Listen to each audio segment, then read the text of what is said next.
What's going on, guys? Welcome to another video. For those of you that are new here, I'm a personal trainer, an intrinsic biomechanics coach, and also a British powerlifting coach. And this Saturday, just gone, I competed in my first powerlifting competition.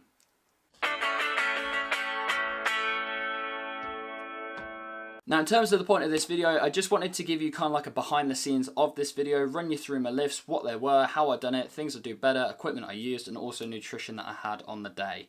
I'm trying to make this video as quickly as possible because I just recorded it and it was far too long. So this is actually a cut down version. Fingers crossed to get through it quickly. Now you'll see when I'm lifting what the equipment I'm wearing is. So it's typically SBD. It's just a brand that I've used quite a lot of. They're reliable, they're really good quality, and I have had no issues with any of the stuff I've purchased previously. But the biggest dilemma I had in terms of equipment was I'm not sure sort of scenario in terms of like what footwear to wear. As to my awareness, you can only change the type of shoes that you're wearing once, of which most people tend to for the deadlifts, but I actually squat better in flats, but I bench better with a heel, and obviously I'm going to deadlift in flats regardless.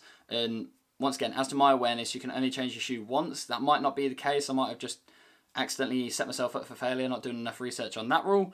But yeah, I decided to go for the Converse for all three because I knew I'd get a better squat, I'd get a better deadlift, but it did mean that my bench did suffer, as you'll see, for not having that leg drive, or as efficient leg drive as what I know I can have whilst wearing my Romaleos. In terms of equipment for warming up, I took my Westside Barbell Monster Mini Black Band, and I also took my Strength Shop Hip Circle. So that was so that I could warm up my back, my shoulders, and my hips before each of the 3 lifts. So initially we got to the venue, we actually got there quite early, so we had to wait outside for half an hour. Once I got in, I went for a pre-weigh-in toilet break, and I actually weighed in at 87.05 kilos, which I wasn't actually expecting because the majority of my prep, I've been around about 89, and I've been very, very consistent with that. As I was previously 94, I had to drop, so that kind of just tells me the scales I've been using are slightly off. But I mean, 87, can't really argue with that. But it meant that I probably could have kept on a little bit more weight than what I actually did. Now, after submitting my first attempts, I then had to get some food down me, obviously for energy for the squat. I chucked down a banana easy, but when it came to my peanut butter jam sandwich that I had, I got halfway through it and I started to feel sick. This is most likely due to the nerves. So I wasn't feeling hungry anyway, but I did force myself to eat because I didn't want to have a really crap squat. But yeah, I got halfway through it, felt sick, and just after each bite, I'd have a swig of water to help wash it down. On the very last bite, I did think I was going to be sick, but at the same time, more water, washing it down, it was fine. But yeah, it's one of those dilemmas. You don't want to be sick, but also you don't want to lift on empty. Now, for those of you that don't know how this kind of competition works, there's typically more than one wave, but on this competition, there was one wave of women, one wave of men. And what happens is the lightest first attempt on the bar is loaded, and then it increases in terms of attempts in weight. And then once it gets to the top weight of the first attempt, and then goes back down to the lowest weight of the second attempt, and then it'll just do that. You do all 3 attempts for the women, then the men come on, do all 3 attempts, and then you just repeat for the squat, the bench, and the deadlift. In terms of warming up for my squat, I didn't want to do anything too heavy, and all the guys were lifting in a very similar way, so it was quite nice that we could just have this easy rotation of everyone lifting quite similar. I decided to squat up to a very conservative 1 rep, so I'd done 5 reps at 60, 3 at 80, 2 at 100, and 1 at 110, and then it came up to my first lift. So I did actually have the highest rack height of the entire competition, obviously because I'm a tall guy, I'm 6'2". But my shoulders do sit quite high up as well. I did have a bit of concern because the spotters were shorter than me, and one did actually make a bit of a joke when I was submitting my rack height about me being massive. Obviously it meant height, but at the same time I was then having to sort of tell myself, well, you're not going to need the spotters anyway, and they're hench anyway, so it doesn't matter.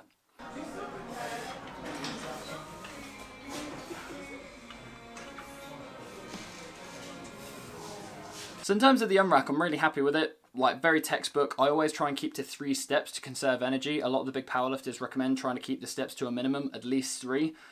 So yeah, happy with that, no problems. Squat! The squat itself,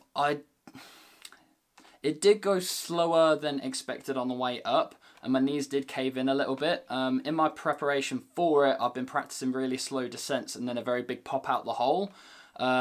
But as it was the first attempt, I did want to kind of get a quick rep out, just to kind of like boost my confidence. Obviously, made a mistake there. You live and you learn. Rack. Good lift there for Mark, 170. Now, obviously, I don't know if I'm just being picky or not, but he did say rack, but as the bar was still moving on my back, I didn't want to rack it just yet.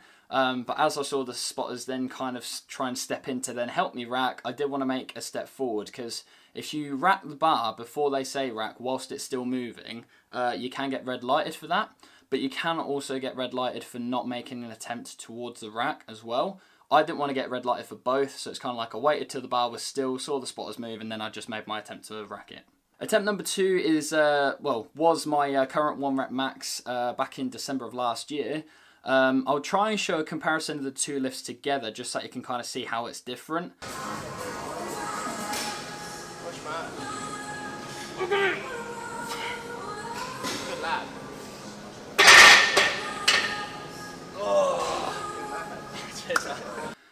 But same as before, I told myself I wanted to push my back into the bar a little bit more this time, engage my hips a little bit more as well, which should result in my knees not collapsing in as much. I know she's ready when she tells me to turn off.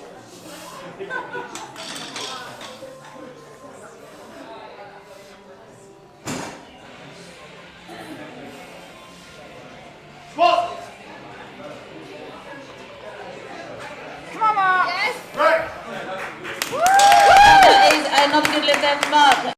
Yeah, once again, textbook lift. Happy with that. And the bar is loaded for Mark.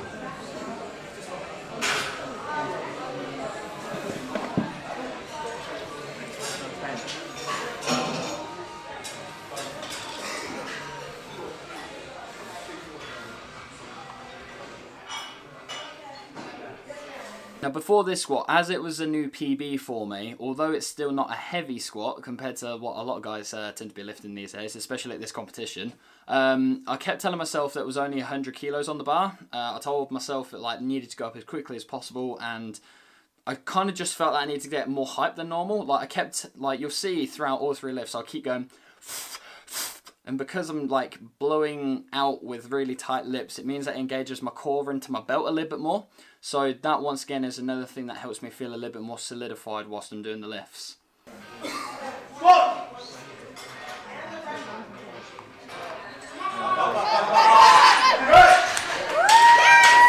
a good lift there for Mark. Yeah, I mean, after that lift, it did go up quicker than expected. It still did feel heavy, but I didn't have to grind. Maybe I could have risked a little bit more, but I'm happy to still walk away with a PB. Yeah, 5 kilo PB. Yeah, no. At a comp. It felt good. It's just, I felt that I could have maybe risked another extra like 2.5 or something, but it felt good. Hopefully it looks alright. Now, during the break slash warm up for bench, I had a banana, of which I started to feel sick again. I wasn't hungry at all, and I was also sipping on my electrolytes to make sure that I was sort of hydrated.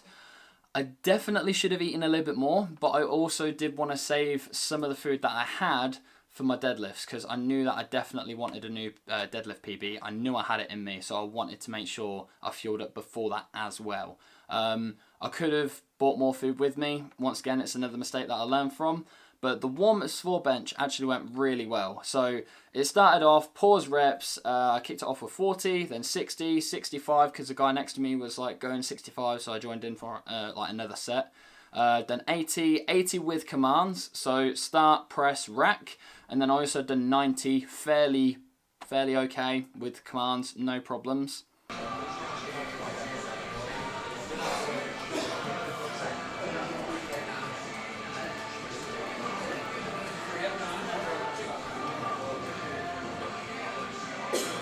So attempt number 1 was 95. I came on, had my normal setup routine. I saw that like one of the spotters was lifting people off.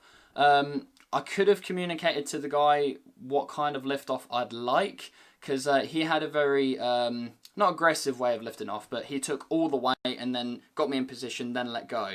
So of course, when you have no weight and then suddenly you've got all of it, sometimes that can get in your head a little bit. So future-wise, I'll definitely communicate to the spotter how I'd like my lift off. I like it where I've got the majority of the weight, they just guide me. Stop. Press.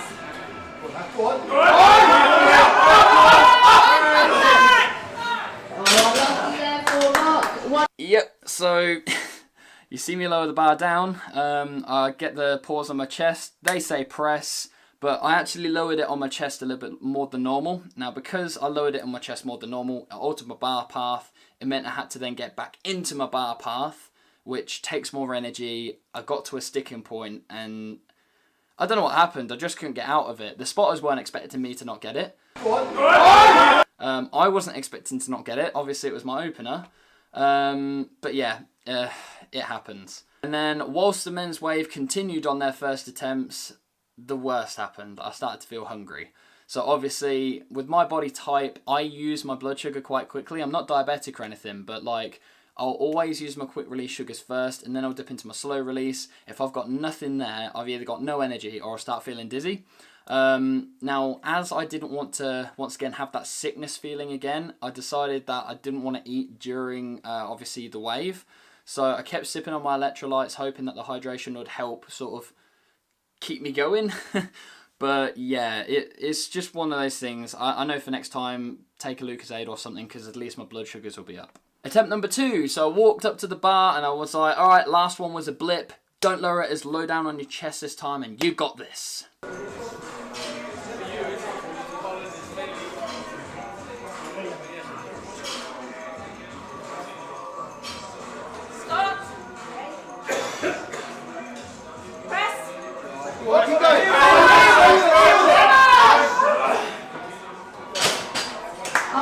Now, once again, this one, as I got to that sticking point, I knew I could get it up to a lockout, but my hips, like I'll show you again, but my hips kept wanting to come off the bench, which would class as a no lift. So effectively, I'm fighting just as much as trying to get the bar up to keeping my hips down. Press.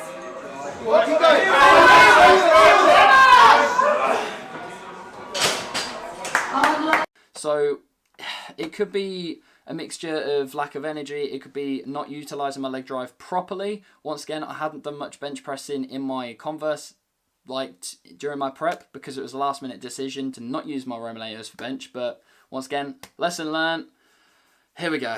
Now, I'm a very self-critical person, and at this point, this is normally where I would start telling myself off, being really negative and stuff like that. But luckily, I had one of the lifters there, came up to me and said, "What are you doing?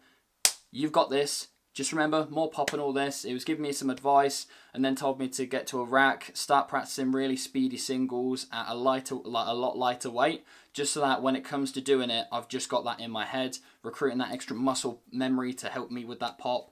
And it's just what I needed at the time, to be fair. Like, I don't feel that I needed a coach for this, but I did definitely need a talking to at this point, because I did start talking myself out of it as soon as I got off that platform. So it was good of him to step in. Needs to stay on the score sheet. Let's go, Mark. Come on. So the speedy singles were done. Street cred on the line with all these people I don't know. I had my mum and my girlfriend in the crowd, and all I kept telling myself as I've sat down, trying to sort of hype myself up, was, don't let them down. You've done this before. Hit it again. When you hear press, you're going to throw it up. And if you can't throw it up and you grind, you're not going to stop. You do not stop until your arms are locked out. Now, although you can clearly hear people shouting at me and encouraging me and stuff like that, I could only hear two voices. There was the one in my head telling myself, it's happening, I've got it. And then just the ref, obviously to give me the commands. I didn't actually realise how much people were shouting at me until after I watched it back. So, I mean, guys, if you're watching this, really appreciate it. But, oh my God, I didn't hear any of it. Come on, Mark, let's have this, come on. Also in my prep, one thing that I hadn't done on the previous 2 attempts is I normally smack my head off the bench a little bit just to get a little bit more aggressive and tighten myself up. I hadn't done it on the previous 2, so I decided to on this last one, just to obviously try and give it my absolute all. Big chest, big time. Stop. Press.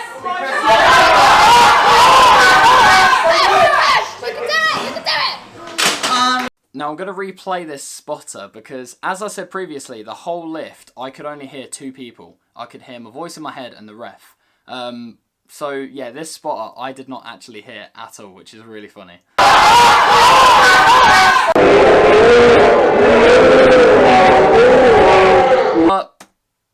didn't make it. So I didn't stop until obviously the spotter, rightfully so, said, like, take the bar. Like, the bar did start to descend a little bit, so I understand why they stepped in. I left the platform disappointed, angry, confused. I've hit that weight so many times, and 90 in the warm-up went so well. But lesson learned. Open up with something a little bit more conservative, so then that way at least I've got one sort of bench attempt on there. Now, yeah, as I was speaking to one of the experienced lifters, he was saying, could you hit 95 for a triple? And in my head, no. I can hit 90 for a triple, but not 95. And he was like, always open with something you know you can hit for a triple. So once again, it's good to have these chats with these experienced lifters because you do take things on board for next time. At this point as well, I actually didn't know whether I'd be able to continue the competition because obviously if you don't make all 3 attempts, then technically you're out the competition. But as those people that was sort of doing bench press only and stuff like that, I was told I could still do the deadlift, but it wouldn't class as a full powerlifting meet. So technically, I've not done a full powerlifting meet. But I mean, at the same time, I still told myself, deadlifts is happening, I'm going to get a PB, don't care whether I make it or not.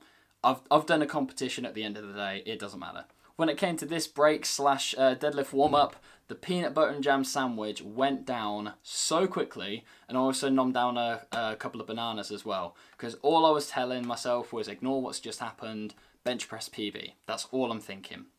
Obviously I started the warm-up and the bars was slightly thicker to what I was like normally used to using, and I thought like, oh, it's fine, I'll be using the barbell that's like slightly thinner in diameter, meaning I can hook grip. That'd be fine, because hook grip for me really helps in terms of solidifying my grip, because I can't switch grip due to my previous back problems. But when they were setting up the platform and everything, they were still using the same bar, which is quite thick. I don't know the exact diameter, but yeah, it's a lot thicker to what I've used to been using. And obviously, once again, started getting in my head, spoke to a couple of lifters, and they were saying, look mate, use chalk, hook grip. It's got a lot of, it's got a very aggressive knurling because it's competition, so a very aggressive grip. Worst case scenario, I rip the skin off my thumbs. And I was kind of like, do you know what, PB, I'd happily do that, whatever. Warm up, very simple. It was 60, 100, 120, 140, rest. That simple. So back to hyping myself up again. I kept telling myself it's only 100 kilos that I'm going to be deadlifting. Easy money, just a warm up, and yeah. And one thing you'll notice as well, I'm no longer smiles. I am having that PB, and I was so annoyed with what happened at bench. I wanted to use that aggression a little bit more so that I definitely got my deadlift.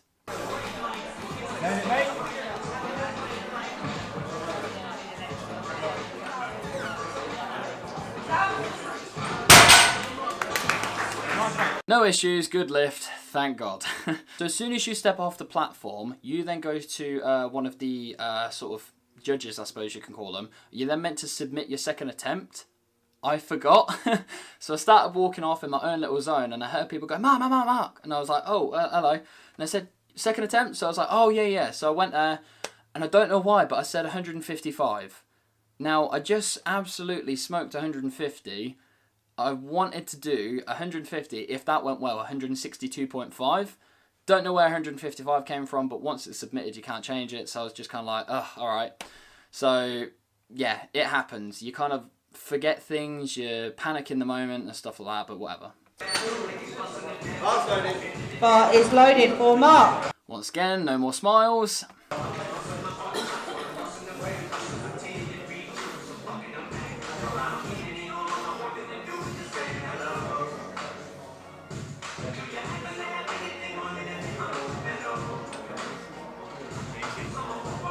Now, I don't know if you guys heard that, but like you can hear one of the spotters saying easy. And all I was thinking on that lockout when I heard him say easy was, I know, I should have done 162.5, eh? But obviously, frustration, I was really in my own head at this point.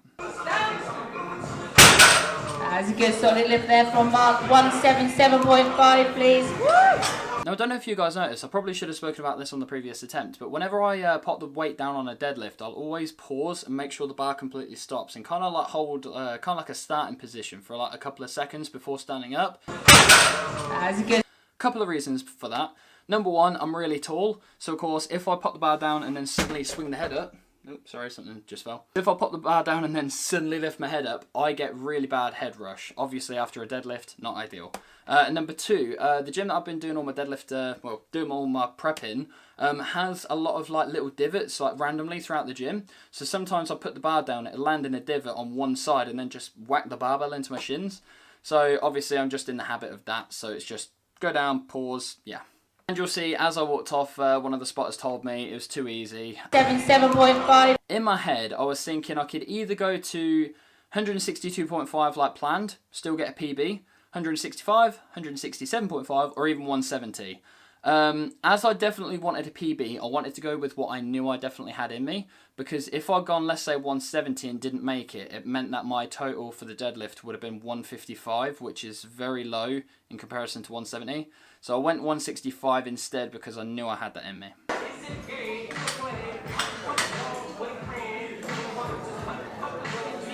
Hype is real.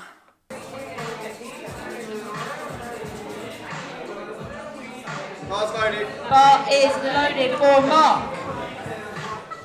Last lift for these guys, let's get behind them.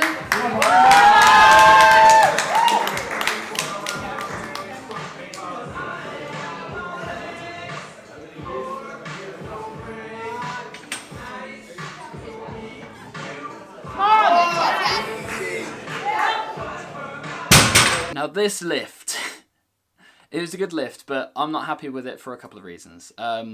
Obviously it's 5 kilos on my lifetime PB, which I should be happy with. But as I started to pull my hips down and engage my back to start the lift, the moment the bar left the floor, I felt that it rolled away from my shins. So now there's like distance between me and the bar. Because of that, it then caused my back to round a little bit. Nothing too excessive, still okay. Not gonna like injure myself flat out from that. But obviously, being a form perfectionist, I like to have good form all the time. But yeah, as the bar had already left the ground, I couldn't pop it back down, reset, and then go again, or else that would have been a failed lift. It was the third attempt. I was having that PB. And yeah, it went up really easy. Like, I had 170 in me, but as I said, if I'd gone like 170 and didn't make it, then yeah. So obviously, if I'd submitted my second attempt at 162.5, I definitely would have made 170. But there's always next time. And yes, 187.5.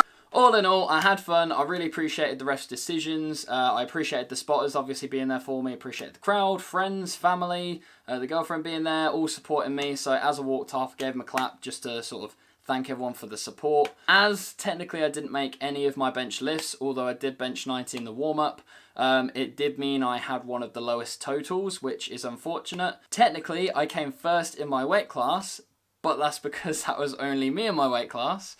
Unfortunately, Mark had a little bit of a nightmare on the bench press. He had a squat of 130 kilos and a best deadlift for 165 kilos. So big round of applause for Mark. With a score of 271 was Mark Moss. And then I received my participation medal along with a very awkward handshake. Yeah, so that was basically the day. I stunk. They didn't have showers there, so what I'd done was I chuck on some deodorant, chucked on a fresh top, chucked on a hoodie to at least mask the smell so I didn't have to kill my girlfriend on the drive home. Had a shower once I got home, and then we went out for pizza. It was actually a really good end to the day. I'm really glad that I got the deadlift PB, really glad I got the squat PB. Unfortunate about bench. Bench has always been a weak point for me, and it's a weak point for most people. So I know what I need to work on for next time. I'm going to be coming up with my program within this week, and I know what weaknesses I need to work on. Bench. Bench press. Thank you guys for watching. I hope you find this sort of video useful. Gives you kind of like that different insight of what, as a coach, I would criticize and what I would criticize from myself. Obviously, gives you a bit of an insight as well how self-critical I can be. Once again, thank you to my mum and my girlfriend who sort of came to spectate, my friends also. Thank you for the guys that were there competing, being really helpful, giving me tips and stuff like that. Thanks to the refs, the spotters, and also thank you for you guys who have been asking how the prep went.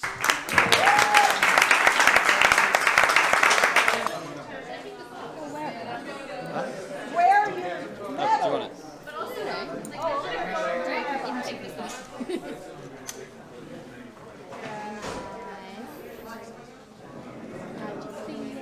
Yeah. So that was squat and deadlift with BB. So I'm not mad, but I am. Yeah. Back to normal videos, back to a different kind of prep, and back to another powerlifting competition in summertime. So don't forget to like, comment, subscribe, but more importantly, stay tuned for more.